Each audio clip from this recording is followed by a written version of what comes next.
राज्य सरकारकडून बांधकाम मजुरांसाठी विविध योजना राबवल्या जात आहेत। या योजनांचा लाभ घेण्यासाठी नागरिक गर्दी करतायत। याचाच फायदा घेऊन एजंटकडून नागरिकांची आर्थिक लूट होतीये।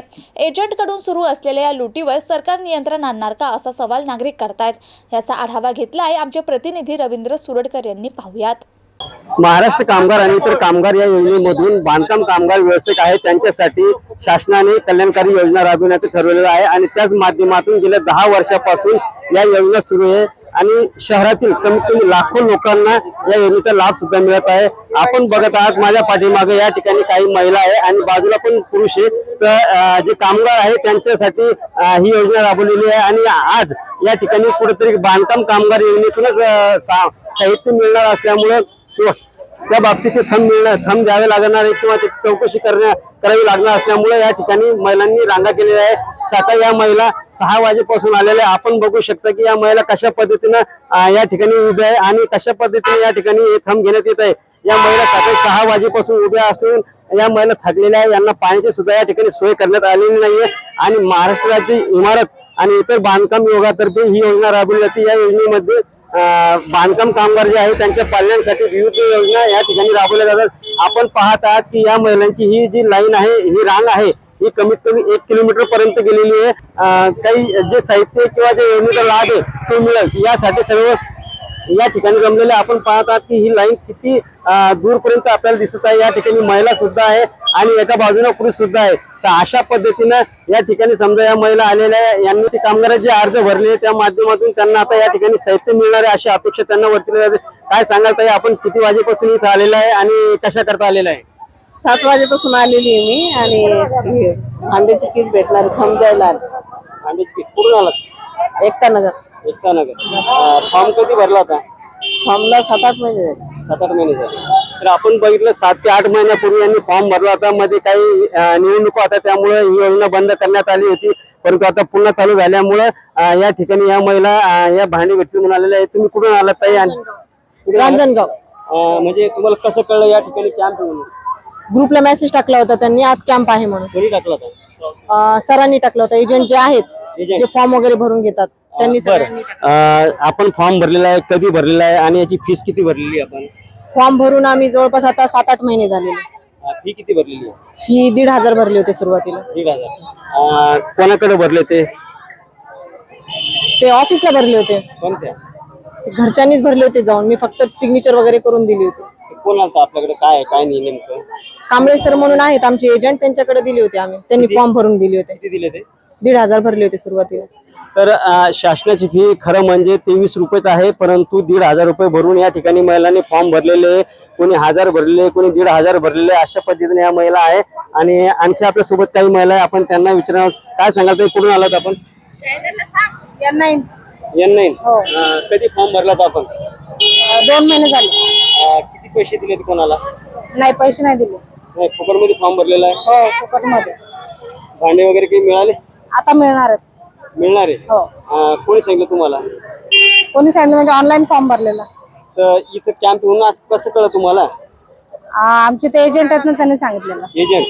मग एजंटने काहीच पैसे घेतले? नाही, पैसे नाही घेतले। कोण नाव काय त्यांचं? नाव नरवडे बहुतेक बरं का। तर आपण बघत आहात शासनाची योजना आहे ती एजंटाच्या हाती आहे आणि एजंट थ्रू ह्या फॉर्म भरला जात आहे आणि या गोष्टी समजा पुरवल्या जात आहे।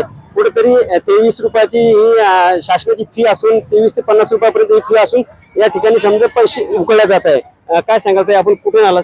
आम्ही N9 शिवनेरी कॉलनी। कधी फॉर्म भरला होता आणि कोणाकडे भरला होता? 6-7 महिने झाले फॉर्म भरला होता। कोणाकडे? काय नाव? दिवेकर। काय फीस होती वगैरे काय? फीस काही नाही, त्यांनी फॉर्म भरलाय।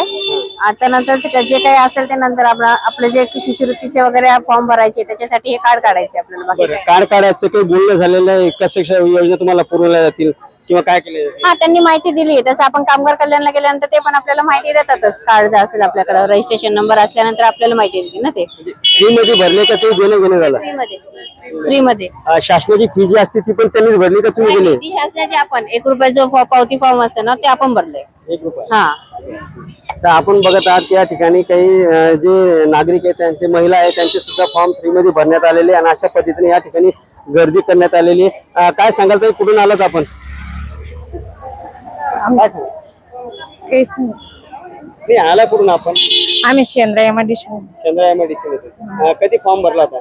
फॉर्म भरायला 3-4 महिने झाले. 3-4 महिने. तुम्हाला कसं कळलं हा कॅम्प आज इथं आहे म्हणून? मॅडमना फोन केला. कोणत्या मॅडम? हा? नाव काय मॅडमचं? मॅडमचं नाव नाही माहिती. यासाठी फीस भरली होती शासनाची आपण? फीस का? म्हणून मोकळं बोला, काय अडचण नाही. नाही, फीस नाही माहिती. बरं, कसं कसं भरलेलं आहे, कशी कशी फॉर्मची पद्धत आहे? माहितीच नाही. आम्ही ती फॉर्म याच्यात दिलेले मॅडम कडे जमा केले ते आधार कार्ड फक्त.